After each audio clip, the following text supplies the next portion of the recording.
So I think we have a few questions, and please feel free if something comes up to continue posting. This is sort of like, you know, I'm up today, but I noticed a few questions that Henry might want to chime in on, and if not today, he'll be back tomorrow, so nothing will be missed. Really appreciate the questions.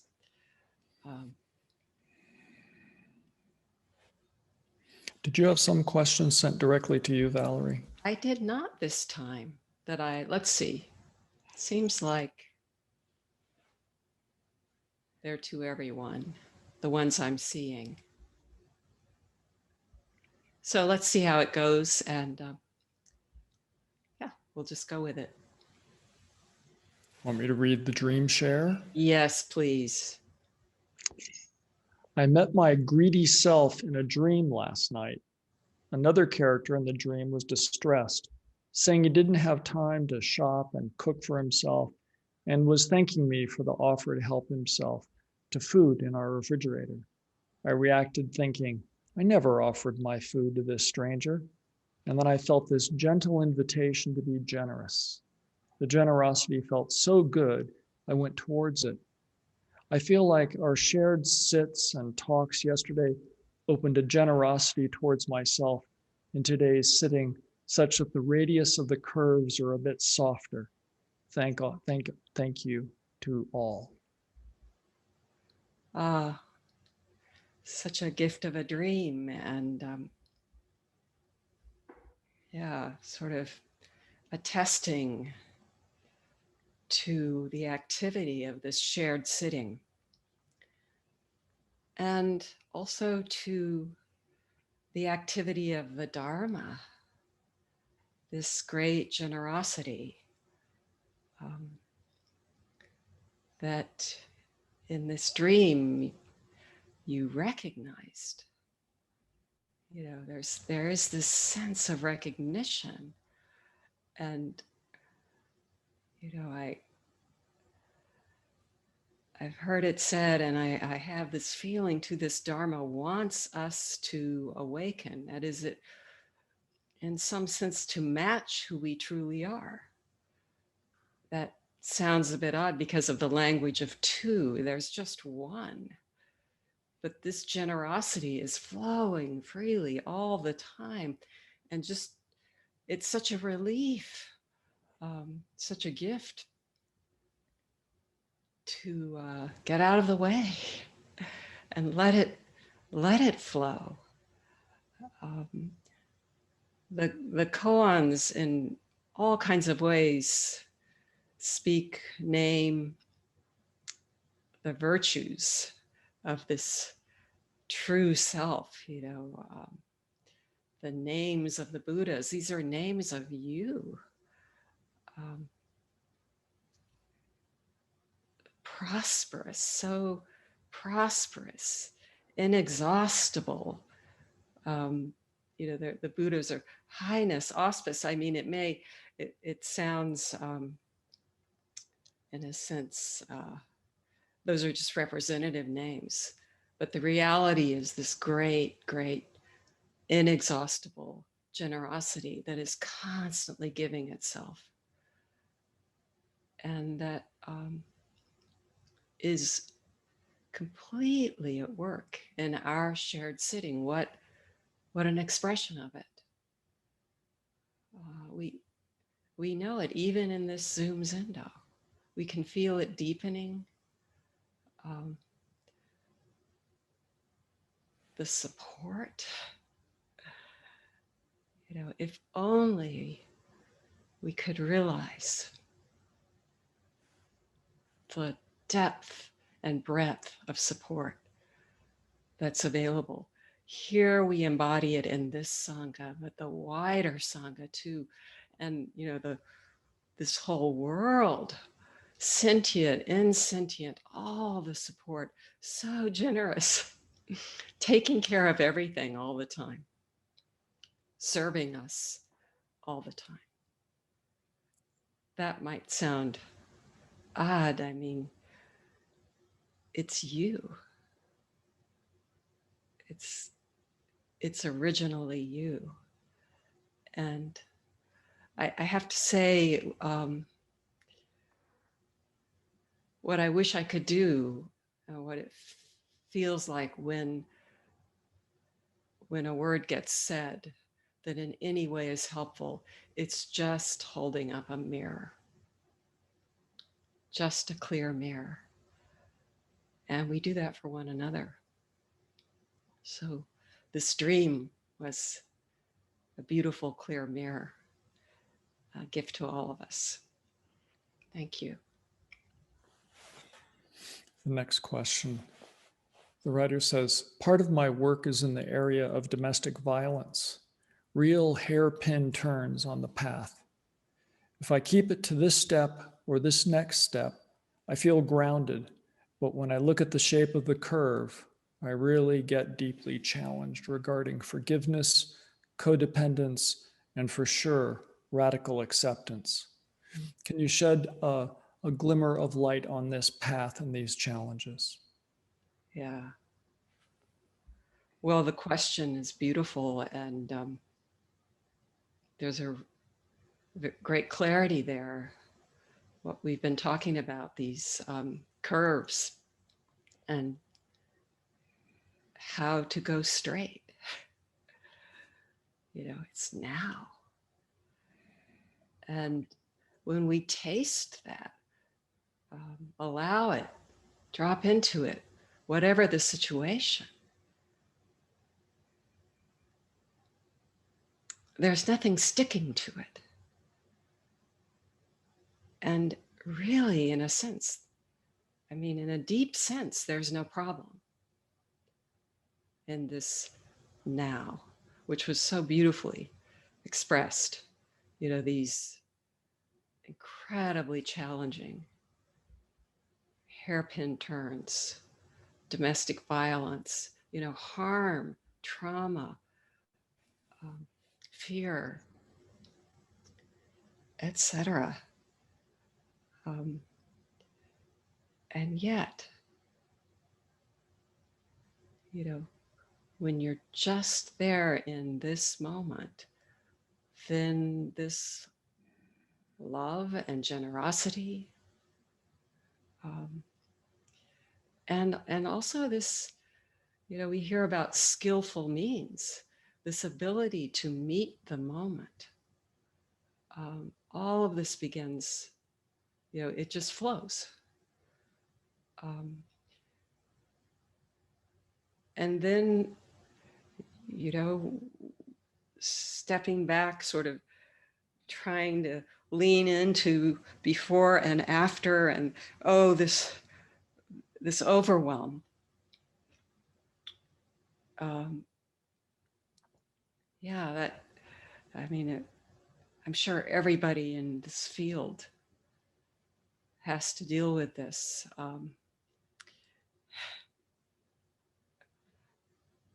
There are a couple of angles.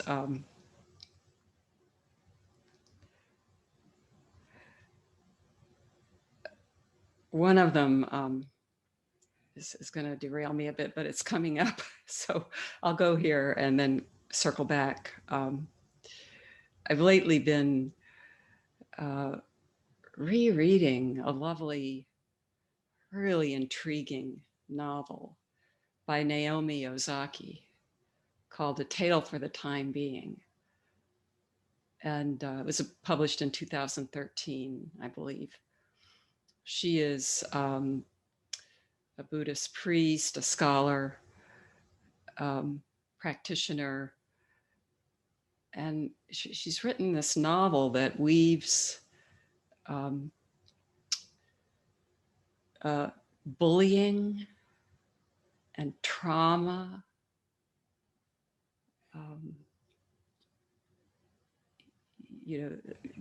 great domestic challenges in with Dogen in creative ways, and and this wonderful character, so of a grandmother who is a Buddhist nun. So briefly, the story is this main character now is born in Japan, but her parents move to the United States, to Sunnyvale, California. And so she grows up there. And then when she's a young teenager, her father loses his job and they have to move back to Japan. She goes to school and is terribly bullied. And her father is suicidal, tries to kill himself, so depressed. And the marriage at home is really troubled, deeply troubled. So, you know, this young woman is just trying to decide how to end her own life. But she has this grandmother who's a nun, who, old woman, lives just with her attendant, the two of them, high up on this mountain.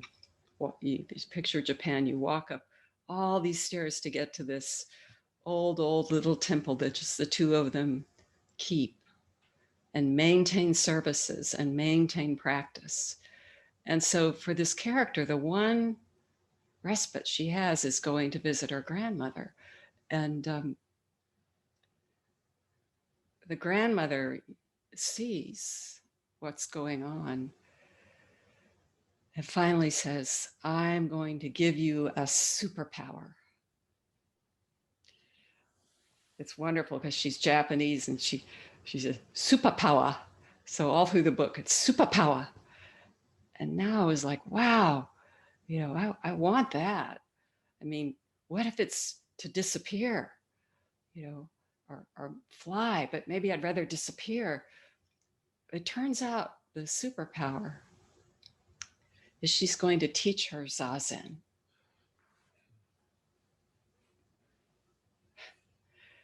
And she does.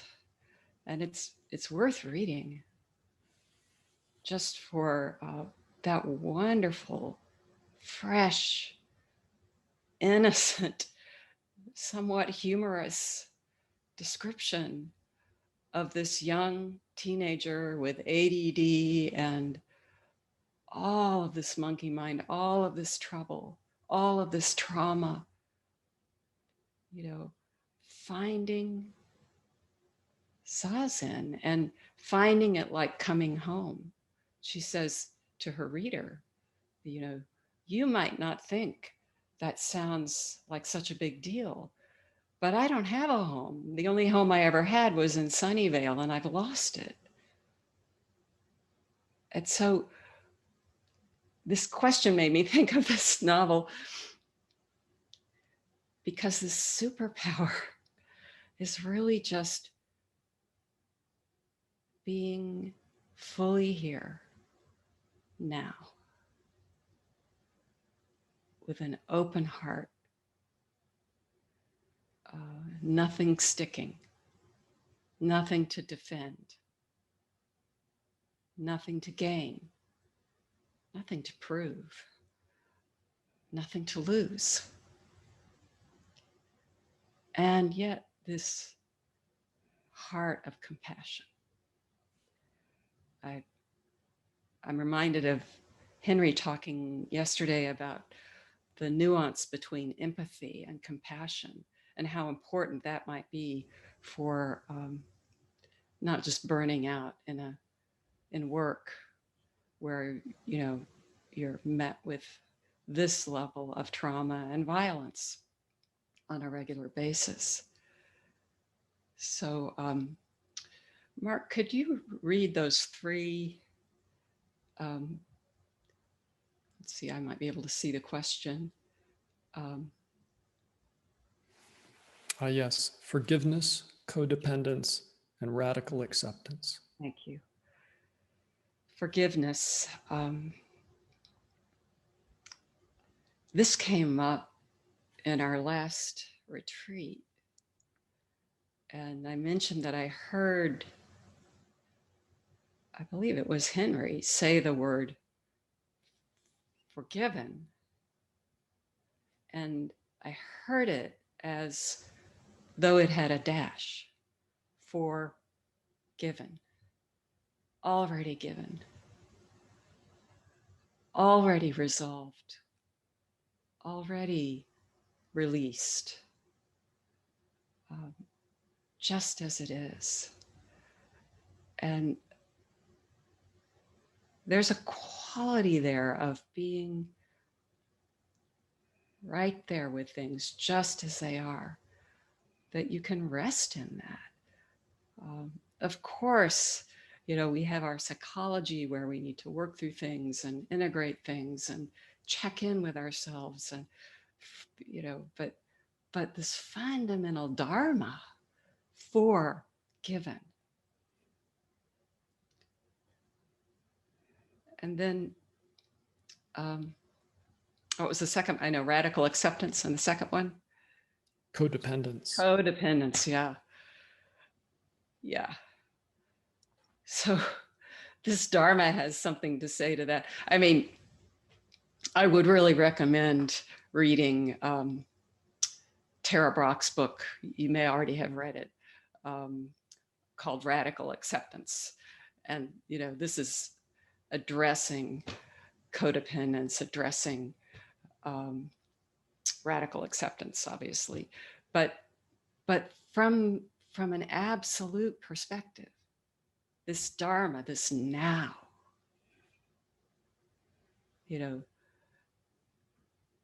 Buddha, upon awakening,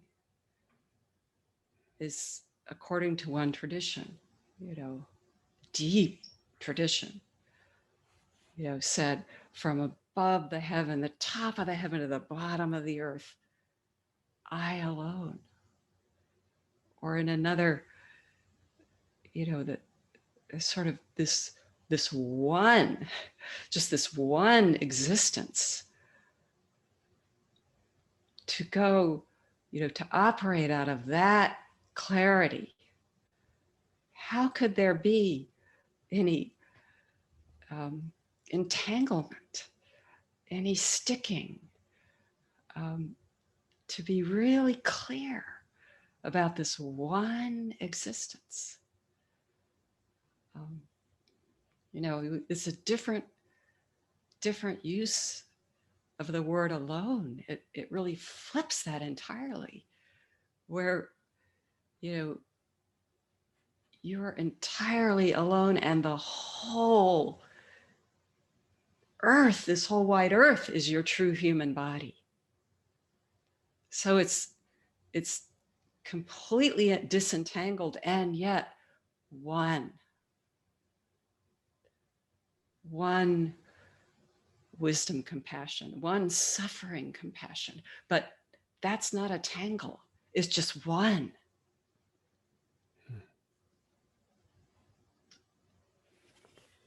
And radical acceptance,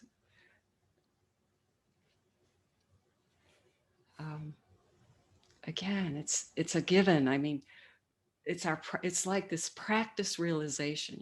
Dogen wrote that as one word.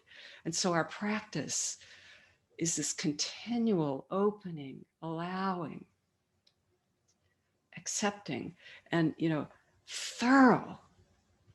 thoroughgoing acceptance. And yet it's simply things as they are. You are accepted. Henry, yesterday we used this word, beloved, beloved, beloved. Everything is shouting that at the top of its lungs.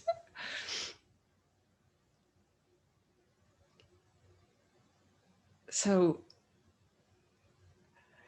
there's a phrase that I've mentioned before that's, ironically, in a way, so helpful. When I was talking about this calligraphy in the Zendo and Kamakura-san in Zendo, that I was told by a dear friend and wonderful Sambo Zen Roshi, who, has spent decades in Japan, and looked at it and said, those three characters, they mean fearless humility. Fearless humility. I mean, that's radical acceptance, but it's also things as they are. This humility, just the perfectly cut out laptop. Each of you sitting here, this Zoom screen, the hum of the air conditioner, this astounding wonder that there is anything. What is this? And, as we near this in practice, sometimes people speak of fear, of letting go of everything to that degree, thorough letting go. But it's actually the way things are.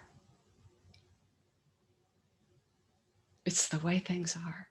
That saying attributed to various different wonderful Roshis, the bad news is we're falling, the good news is there's no ground. Things as they are, there is nothing to fear. There's really nothing to accept. It's done. I mean, this notion of time and substance, and yet here we are. And there you are, offering your skill and your heart and your intention to a difficult situation where there's violence and trauma and needs to be met. So this is a very beautiful example of that practice awakening, both functioning, one all the time, both one. There are those famous two poems associated with the sixth Chinese ancestor, Hui Ning. Most of us have heard that story many times, but the abbot invites a poem to try to discern his next successor, who his successor will be. And the head monk writes a poem, and it's about, the mind is a mirror on a stand, and we should, continually polish it. Just keep it clear. Keep it clear. This is our sitting. This is taking that breath, before you stand up, before you walk through a door. Just checking in, that letting it fall, whatever dust there might be. Just this continual living into this clarity and freedom and nothing at all extra. And then there's the other poem by this, young man boy who's allowed to work in the rice shed cleaning the rice. He's illiterate, he's from a low class, and so he asks the cook, read this poem for me. I mean, and then he asks him to alter it. And what he comes up with is, there is no stand, there is no mind, there is no mirror. Where could any dust alight? Where could there be dust? Where could it stick? What dust? it's clear. It's very nature, your native ground. This is practice awakening. And, you know, I think I've said that for a long time, or at least the first time I came to those poems, I had a sense of, oh, this practice, the head monk, wow, that was really just practice perspective, kind of weak. And of course, he's not the one who's chosen. And then there's um, you know, the boy in the rice shed who sees this empty, infinite, boundless, capacious, inexhaustible, world that cannot be defiled. And, so I was, and then, you realize, oh, it's just one. It's like this cart with two wheels, the two ruts. So, for this radical acceptance and codependency and forgiveness, what riches to have this superpower that we're sharing and cultivating, sharing with one another, and then offering it, however it comes. No one doing anything, and yet offering it. Thank you for the question, and thank you for your work. The term samadhi has come up a few times in these 2 days. Can you say a little about what that is, the physiology of it, the phenomenology of it? Does it come and go on its own? Do we aim for it?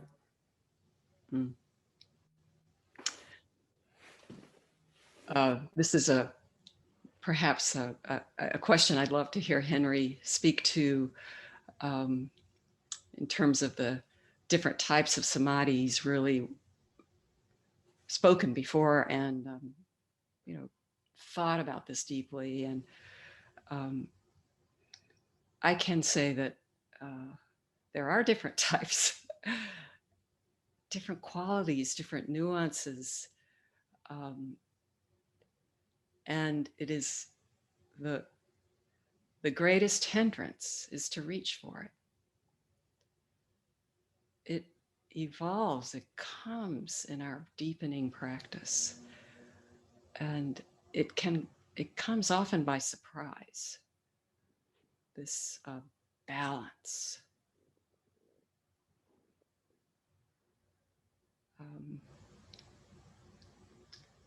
And sometimes, when Henry's talking about looking for that bit of well-being, not seeking it, not trying to create it, but just noticing, might there be in this sitting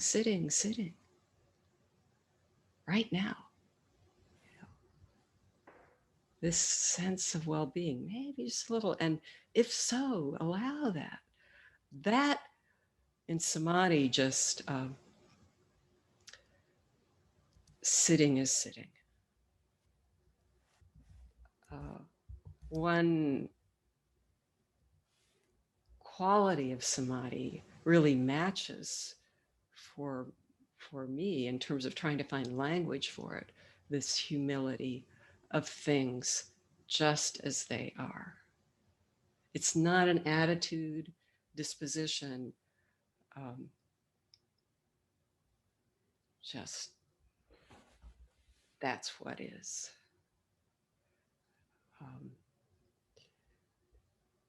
I think that the kinds of guidance that Henry's offering is often leading us toward this. When you ask about the physiology, posture, breathing, stilling the mind, these three basics of Zen. So often the masters say posture, number one. So if I'm distracted or out of balance in sitting, my instinct is just a reflex to check in with posture. That said, if you're sitting and you're really absorbed, this deep, deep absorption, one kind of samadhi, one flavor, I wouldn't do any micro adjusting. I mean, sometimes that happens and I realize I've been just really not sitting exactly straight, but so absorbed. I would just share briefly that years ago at a session, a retreat with my teacher, Ruben Habito, I don't know, how a year or so into practice, serious practice, just daily practice, and going to a number of retreats. I went to one, and in one sit, it was just floating, just one floating spaciousness and a kind of radiance of everything, no edge. If I had to try now to say, what was that? But it was, one 25-minute sit that was without time. It was bliss, the Dharma gate of ease and bliss, Dogen said. And the bell rang, and we did kinhin, walking. And then I got tapped to go to Doksan to the interview, and I went in, bowed to Ruben and sat down and said, I finally figured out how to sit. And he just said, it's different every time. So, yeah, I'm sure that Henry can speak more to this. I'm so glad that he will. But why don't we go on, Mark? The questioner says, I find the guidance at the beginning of a sit so comforting and helpful for finding my way into the sit. Is it considered a mindfulness practice? Will the desire or a sense of need for it drop away as my practice deepens, like graduating from a tricycle to a bicycle? And could there be a unicycle in the future? Excuse the metaphorical mania. This question is partly inspired by recently listening to one of the talks with Sam Harris that Henry did. Yeah. So again, this is ideal for Henry. It's really his to address.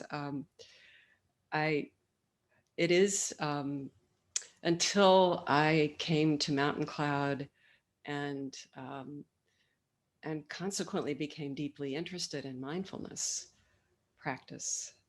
I had never, in a Zen context, experienced guided sitting. And, I can certainly see its benefit. And so grateful we have both, that it's when it stops sometimes, that's so wonderful, that floating. You're just let in, and then there's just nothing but silence. I do personally feel that one can, you can do this for yourself. If you find it helpful, certainly the kind of posture scanning at the beginning, or even in a sit, if there's a moment where it might be helpful.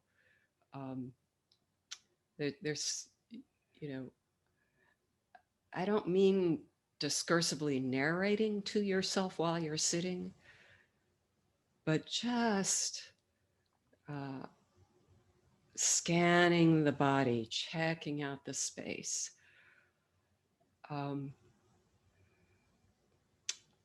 My own sense also is that yes, uh, especially if it's something, there's a sense of wanting it or needing it, I think absolutely you can come to be entirely neutral about that. Um, and I like the image of the unicycle. You know, that's great. I think I recall that, hearing that too from Henry, but on waking up anyway, it's just now it's like, you know, look, no hands, nothing holding on. You know, just suddenly reminded me of the koan today. Without wetting your hands. What hands?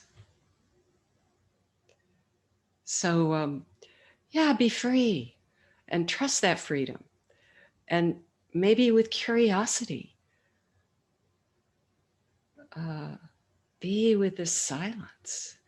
Not because you should or to bear down, not at all. But this mind of curiosity, this sense of wonder, this delight, it is so rich, the silence. So, you know, I'm sure Henry, this really was to him. So, yeah, maybe we can make sure to save these and get them over to Henry for tomorrow. Can you talk more about how you solved Mu? You started talking about it during the last session, but you didn't finish the story. Solved. I think dissolved. Mu dissolved me. Um, yeah, I'm never sure how helpful it is to talk about our own, you know, the details of our own experience.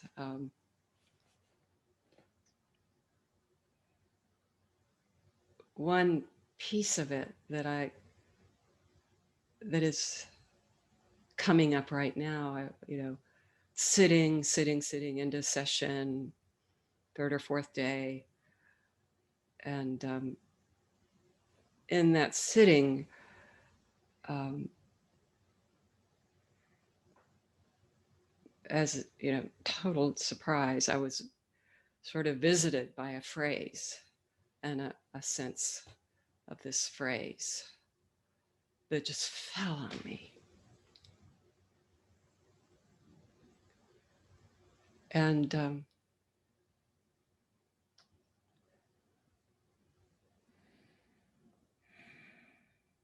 yeah, I mean, for me in that context, again, utter surprise. The words that I heard were, "This is my body." And, you know, I was just transfixed. However you understand that, it was just this.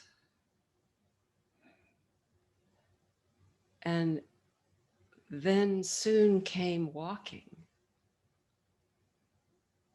And so standing up, starting to walk, and there were about 40 people and a long, narrow room. So we circled by this altar that had been there the whole time with a picture of Yamada Kon Roshi, Reuben's teacher, on the altar. And, you know, this was always on our altar in the Zendo. And we had gone to another place and, you know, everybody set it up and there it was. The picture had always been for me someone for whom I had great respect, but an inscrutable Japanese face. I didn't, just not just, wonderful master. And so in this moment, walking by, it was a low altar, and my eye just happened to fall on that photo walking by it. And suddenly it was just compassion pouring out of his face. And I knew why.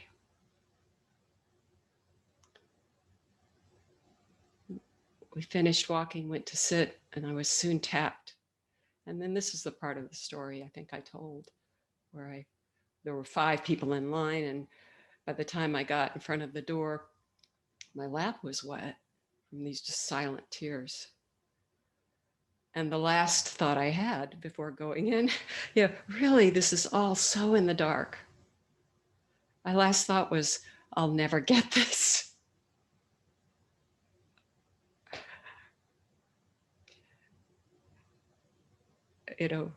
What is Mu? I don't know. What is Mu? I don't know. I don't know. I don't know. I'll never get this. And I went in, and, this is when, again, came the question, well, instead of what is Mu, it's what's happening, but I was unaware. And I said, nothing. And then suddenly it all kind of came rushing in. And I was somehow able to fairly simply convey. And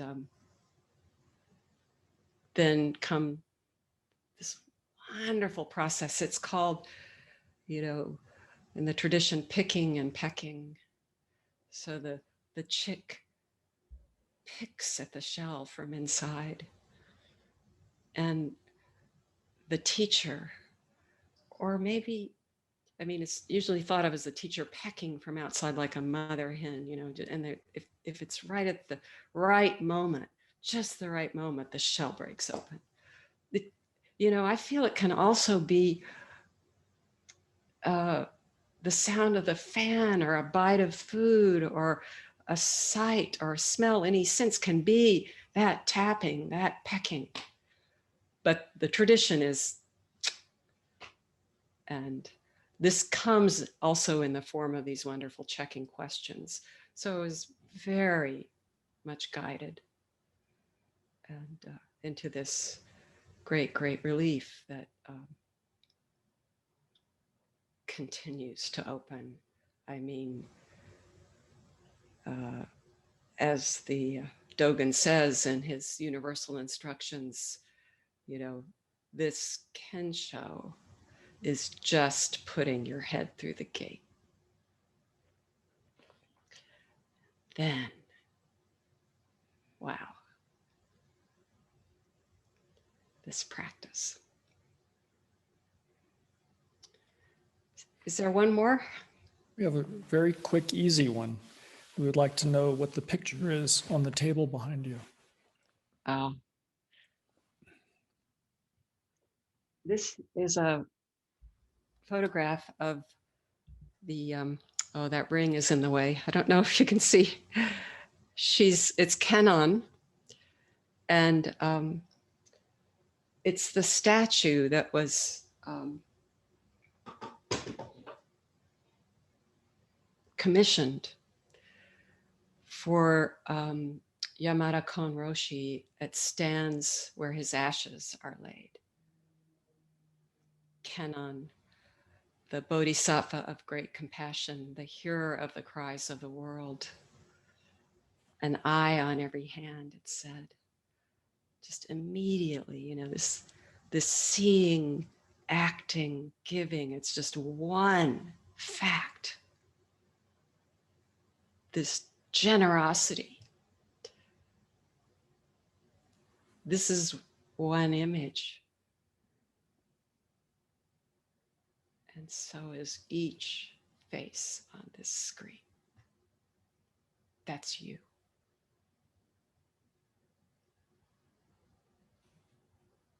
Thank you so much.